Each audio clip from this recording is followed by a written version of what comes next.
Hello বন্ধুরা, সবাই ভালো আছেন তো? আজকে নিয়ে এসেছি আরেকটি নতুন শিক্ষা নিয়ে বা নতুন ভিডিও নিয়ে। অর্জুনকে দেওয়া ভগবান শ্রীকৃষ্ণের শেষ শিক্ষা।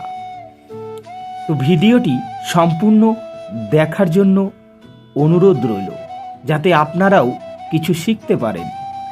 দাপর যুগে সচিতানন্দ ভগবান শ্রীকৃষ্ণ ধর্মরক্ষা আর পাপীর বিনাশের জন্য মাতা দেবকীর কোলে আবির্ভূত হয়ে মাতা যশোদার গৃহে পরম যত্নে লালিত হয়ে সময়ের কালচক্রে বিভিন্ন পরিক্রমায় অভূতপূর্ব লীলাবিলাসে মানুষকে শিক্ষা দিয়েছেন। পরম ভক্ত অর্জুনকে উদ্দিষ্ট করে সমগ্র মানবজাতির জন্য দিয়ে গিয়েছেন শ্রীমদ্ ভাগবত গীতা। ভগবান শ্রীকৃষ্ণ অর্জুনকে শেষ শিক্ষা দেওয়ার জন্য কি লীলা করেছেন তা একটু জেনে নিই। কুরুক্ষেত্রের যুদ্ধের শেষে অর্জুন তার সখা কৃষ্ণকে বলছেন, প্রভু, আমায় গঙ্গা স্নানে নিয়ে যাবে? আমি এত এত আত্মীয় স্বজনদের আপনজনদেরকে মারলাম, এত পাপ করলাম, গঙ্গা স্নানে সকল পাপ মুক্ত হয়ে যাবে। কৃষ্ণ বললেন, আমি তোমার রথের সারথি, তুমি আমায় যেখানে নিয়ে যেতে বলবে সেখানেই নিয়ে যাব। গঙ্গা তীরে এসে শ্রীকৃষ্ণ বললেন, বন্ধু, তুমি রথের উপর বসো, আমি এক্ষুনি আসছি। এই বলে রথ থেকে নেমে কৃষ্ণ একটু আড়াল হলেন। অর্জুনের একটি মহৎ গুণ ছিল, তিনি পশু পাখিদের কথা বুঝতে পারতেন। এমন সময় অর্জুন দেখলেন দুইজন লোক একটি মৃতদেহকে কাঁধে করে নিয়ে বলহরি হরিবোল, বলহরি হরিবোল বলতে বলতে শ্মশানে নিয়ে এলো। তারা মরাটিকে মাটিতে রেখে একটি চিতা সাজালো। এমন সময় একজন অপরজনকে বলছে, আগুন তো আনিনি। কিন্তু তারা একা ভয়ে মরার কাছে কেউ থাকতে চাইছে না, তাই তারা দুজনেই আগুন আনতে বাড়ি চলে গেল। অর্জুন একটু দূর থেকে রথের উপর বসে বসে সব লক্ষ্য করছিলেন। এমন সময় একটি জীর্ণ শীর্ণ রোগা শৃগাল মরার কাছে এসে মরার কান দুটোকে শুকছে আর মাথা নাড়াচ্ছে, মরার মুখ শুকছে আর মাথা নাড়াচ্ছে, মরার হাত দুটোকে পা দুটোকে শুকছে আর মাথা নাড়াচ্ছে। শেষে মরাটিকে ফেলে রেখে শৃগালটি চলে যাচ্ছে। এটা দেখে অন্য একটি মোটা সোটা শৃগাল বলল, কিরে, মরাটাকে না খেয়ে চলে যাচ্ছিস যে? জীর্ণ শৃগালটি বলল, খেতে হয় তুই খা, আমি অখাদ্য কুখাদ্য খাই না। মোটা শৃগালটি বলল, তুই এত খাবার বিচার করিস বলেই তো তোর এই জীর্ণ শীর্ণ অবস্থা, চল মরাটির পা দুটোকে খাই। রোগা শৃগালটি বলল, ওই চরণ দুটি কোনোদিন হরিমন্দিরে প্রবেশ করেনি, আমি খেতে পারবো না। মোটা শৃগালটি বলল, তাহলে চল ওই মরাটির হাত দুটোকে খাই। জীর্ণ শৃগালটি বলল, ওই হাত দিয়ে কোনোদিন সাধুগুরু বৈষ্ণবের সেবা দেয়নি। তখন মোটা শৃগালটি বলল, চল তাহলে কান দুটোকেই খাই। জীর্ণ শৃগালটি বলল, শোন, তাহলে ওই কান দুটো কোনোদিন হরিনাম শ্রবণ করেনি। এবার মোটা শৃগালটি বলল, চল তাহলে জিহ্বাটিকে খাই। জীর্ণ শৃগালটি বলল, ওই জিহ্বা দিয়ে কোনোদিন তিনি হরিনাম উচ্চারণ করেননি।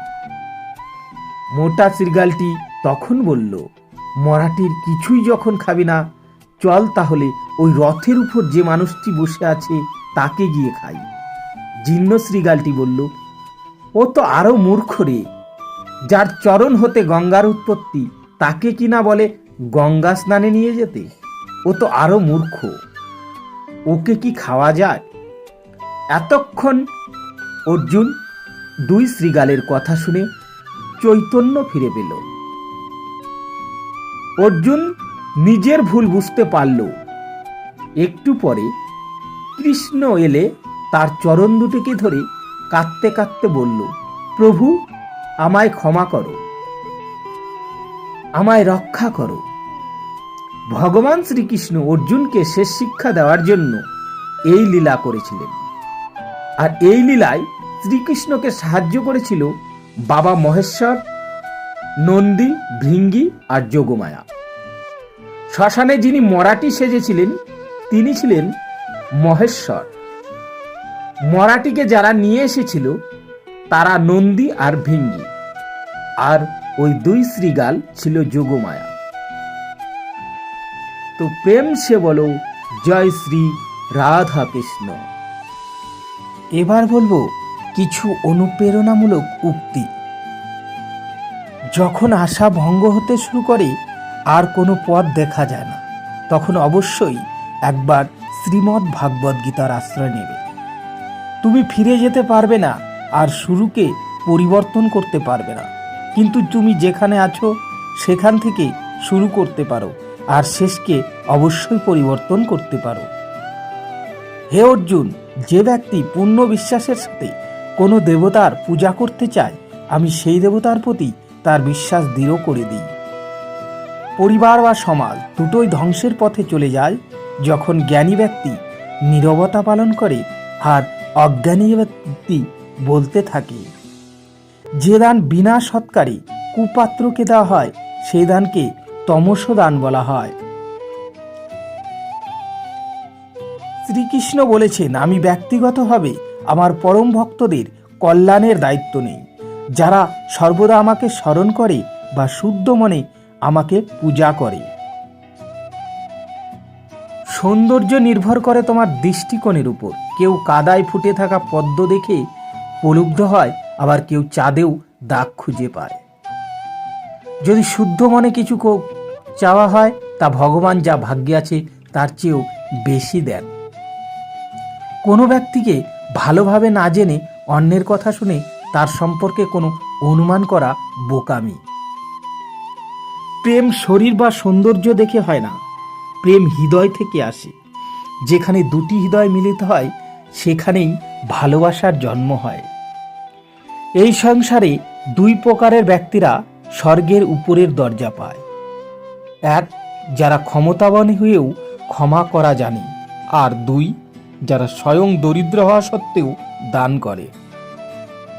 যখন পরিবারের সদস্যদের অপ্রীতিকর মনে হয় এবং অপরিচিতদের নিজের মনে হয়, তখন বুঝে নেবে তোমার ধ্বংসের সময় শুরু হয়ে গেছে। একা থাকা তোমায় এটা শেখায় যে আসলে তোমার নিজেকে ছাড়া আর কিছুই নেই।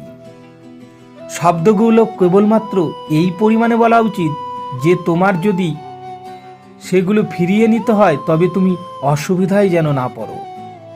যখন সত্য ও অসত্যের মধ্যে লড়াই হবে তখন সত্য একা এসে দাঁড়াবে এবং অসত্যের বাহিনী দীর্ঘ হবে, কারণ অসত্যের পিছনে থাকবে মূর্খদের বিশাল বাহিনী। সেবা সবার করো, কিন্তু আশা কারুর কাছে রেখো না। কিন্তু সেবার প্রকৃত মূল্য একমাত্র ভগবান দিতে পারে। অহংকার আর সংস্কারের মধ্যে পার্থক্য আছে। অহংকার অন্যের মাথা নত করে খুশি হয়, সংস্কার স্বয়ং মাথা নত করে খুশি হয়।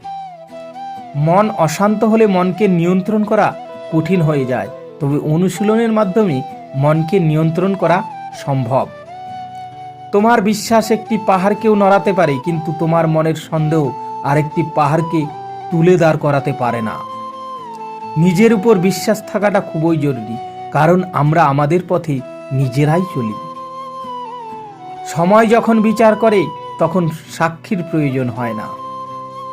কান্না থামাও, নিজেই নিজের সমস্যার সাথে লড়াই করতে শেখো, কারণ যারা সঙ্গ দেয় তারাও শ্মশান পর্যন্তই সঙ্গ দিতে পারে, তারপরে নয়। তো বন্ধুরা, ভিডিওটি কেমন লাগলো? যদি ভালো লেগে থাকে অবশ্যই একটি লাইক, কমেন্ট ও শেয়ার করবেন। আর যারা এই চ্যানেলে নতুন তারা অবশ্যই সাবস্ক্রাইব করে সঙ্গে থাকবেন নতুন নতুন ভিডিও পাওয়ার জন্য। ধন্যবাদ সবাইকে। আজকের মতো এ পর্যন্তই।